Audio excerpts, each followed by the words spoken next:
Amém, glória a Deus. Quero compartilhar com todos os irmãos e os telespectadores nesta manhã um texto bíblico bem conhecido de todos, que se encontra no livro de Jó, capítulo de número 1 e o versículo de número 20 ao verso de número 21, que diz: Então Jó se levantou e raspou o seu manto e rapou a sua cabeça e se lançou em terra e adorou.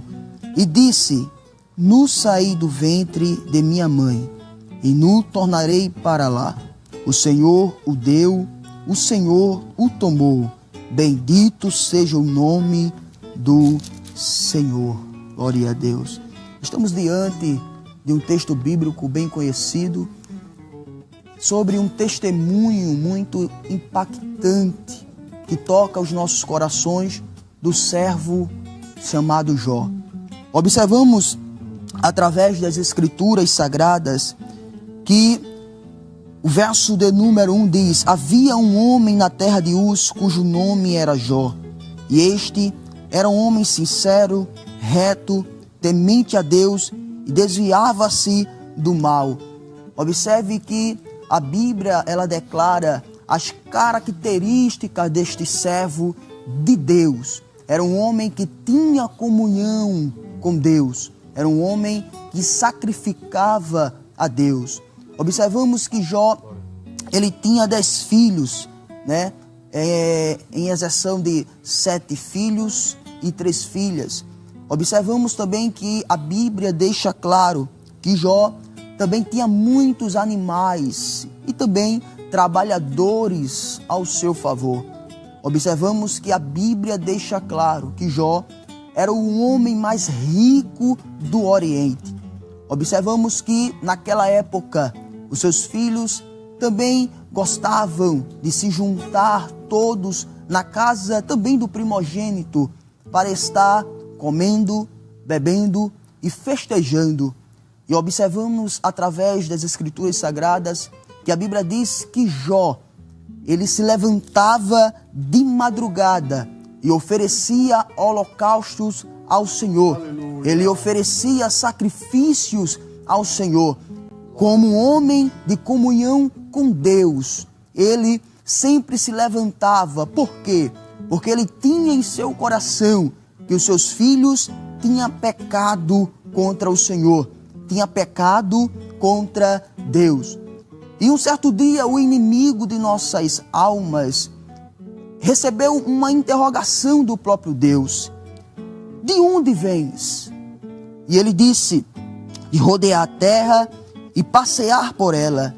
No capítulo 1 e o versículo de número 8, o próprio Deus disse: E disse o Senhor a Satanás: Observaste tu o meu servo Jó? Que coisa linda, que observação maravilhosa. Trazendo para os dias de hoje, vamos supor que o Brasil tem em torno de 210, 215 milhões de pessoas. Imagina naquela época o privilégio que Jó teve, porque Deus disse: Observaste o meu servo Jó. E vemos que no versículo de número 9, o inimigo de nossas almas disse: Então respondeu Satanás ao Senhor e disse: Porventura teme Jó a Deus debalde? Na Bíblia, NTLH diz: Será que não é por interesse próprio que Jó te teme? Observamos que Deus entregou tudo nas mãos do tentador de nossas almas, mas não entregou a vida de Jó. A Bíblia nos relata no capítulo 1 e o versículo de número 13: E sucedeu em um dia, diante de um dia, Jó teve 4 notícias. E daí em diante, Jó deu início a um grande testemunho da sua vida. No versículo 14 diz que veio um mensageiro a Jó e lhe disse: Os bois lavravam e as jumentas pasciam junto a eles. E eis que deram sobre eles os sabeus e os tomaram. E os moços feriram ao fio da espada, e eu somente escapei para te trazer a nova. observamos que enquanto o primeiro mensageiro estava falando, enquanto ele ainda estava se pronunciando, veio o segundo mensageiro, dando uma segunda notícia ao servo de Deus. Enquanto o segundo mensageiro ainda estava falando, veio o terceiro com a notícia terrivelmente. Enquanto o terceiro ainda falava, veio o quarto mensageiro. E esta quarta notícia tocou o coração de Jó. Mas observamos no capítulo 1 e o versículo de número 20, que nos chama a atenção. Acompanhe comigo aí da sua casa, do seu trabalho, aonde você estiver. Jó, capítulo 1 e o versículo de número 20. Então Jó se levantou e rasgou o seu manto, e rapou a sua cabeça, e se lançou em terra e adorou. Observe que Jó, em momento nenhum, ele interrogou a Deus. Observe que em momento nenhum, Jó murmurou a Deus, nem lançou uma interrogação perguntando o porquê de 4 notícias que tocaram o seu coração. Nós observamos que, me lembro do hino de número 126 da harpa cristã, que os belos hinos e melodias foram escritos em tribulação. Assim como Jó, Ana cantou, Moisés cantou, Zacarias cantou, Maria cantou, Débora cantou, Paulo e Silas cantou, mas todos esses, antes de cantar, passaram por tribulações, passaram por feridas, passaram por pelejas na vida. Quem não lembra de Ana? Em 1 Samuel, capítulo de número 1, e o versículo de número 9, Ana inicia seu testemunho chorando, clamando, pedindo uma solução, porque sua madre estava fechada, estava cerrada. Mas no capítulo de número 2, e o versículo de número 4, Ana disse que o arco do forte foi quebrado. Sabe o que significa isso? Ana estava dizendo, o deserto não me venceu, mas eu venci o deserto. A tribulação não me venceu, mas eu venci a tribulação.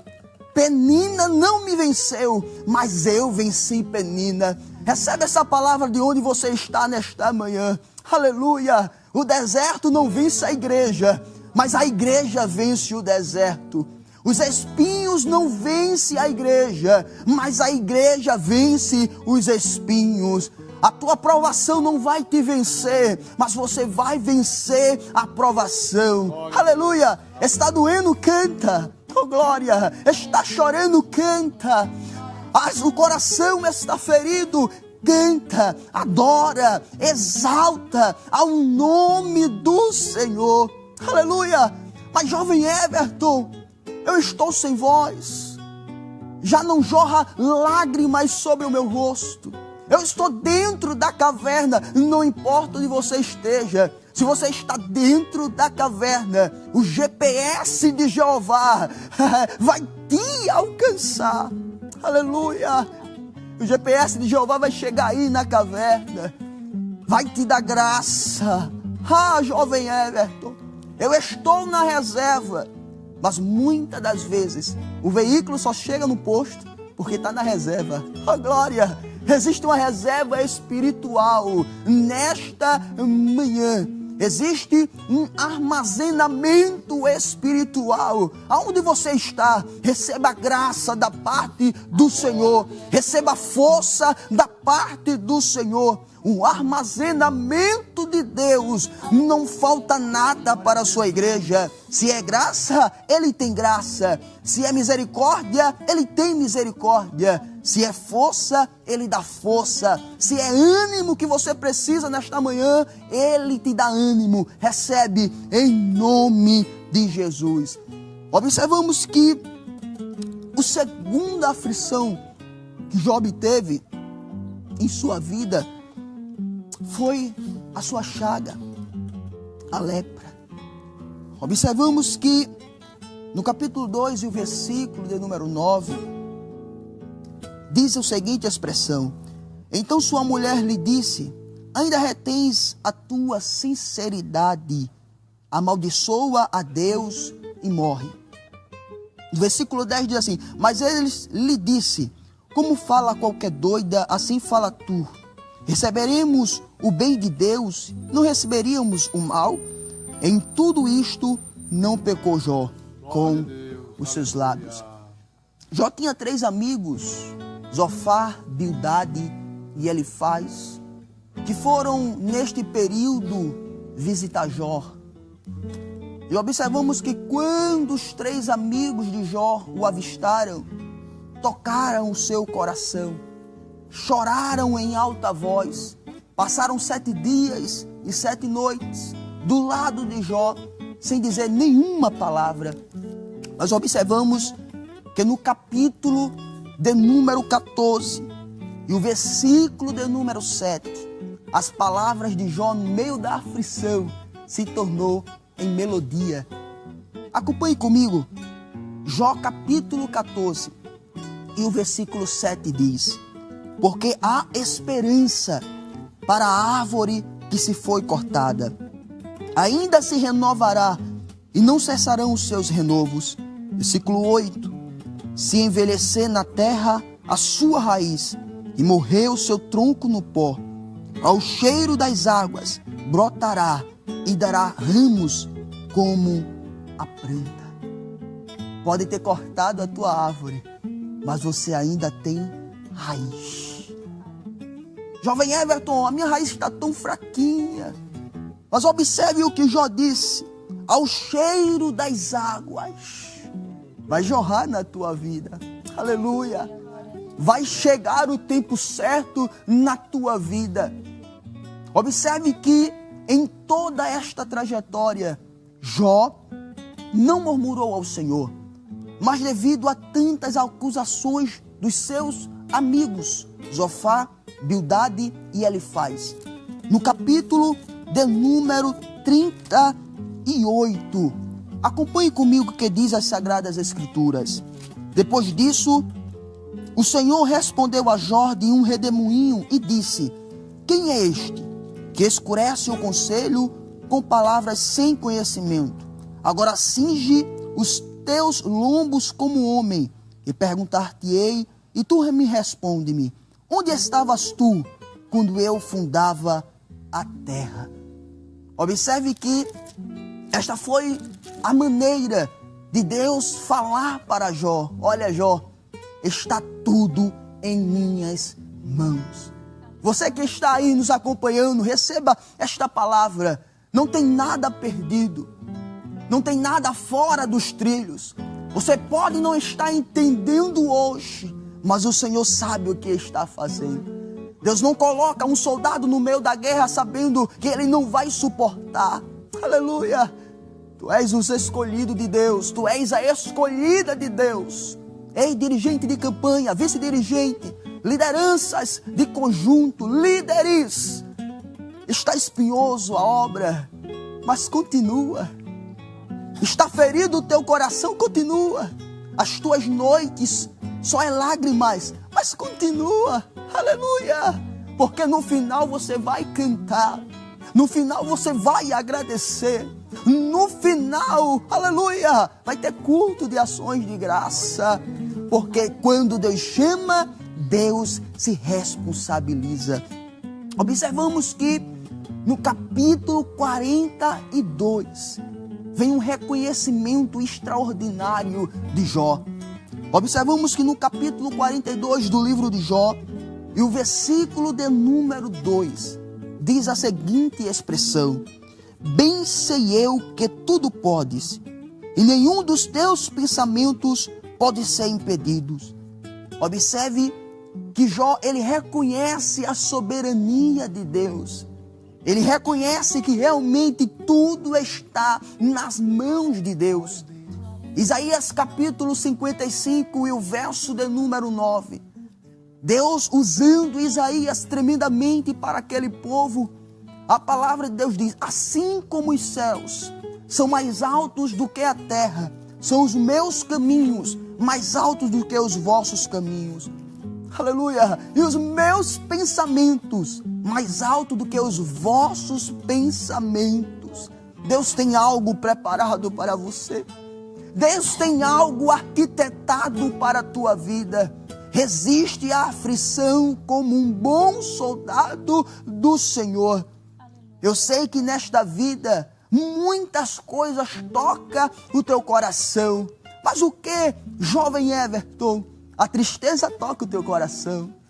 A tribulação toca o teu coração. Os espinhos tocam o teu coração. A decepção toca o teu coração. A ansiedade toca o teu coração. A depressão toca o teu coração. Mas vai ter um toque que vai ser superior a todos esses toques que estão tocando o teu coração. Que toque é esse? É o toque da trombeta. Aleluia! A trombeta vai tocar. E a ansiedade vai ficar. A depressão vai ficar. A tristeza vai ficar. Os espinhos vão ficar. Redobra a atenção, toma a chave nesta manhã. Você vai subir. Você vai cantar um hino da vitória. Da mesma forma que Ana cantou, você irá cantar. Recebe esta palavra em nome de Jesus. Deus abençoe.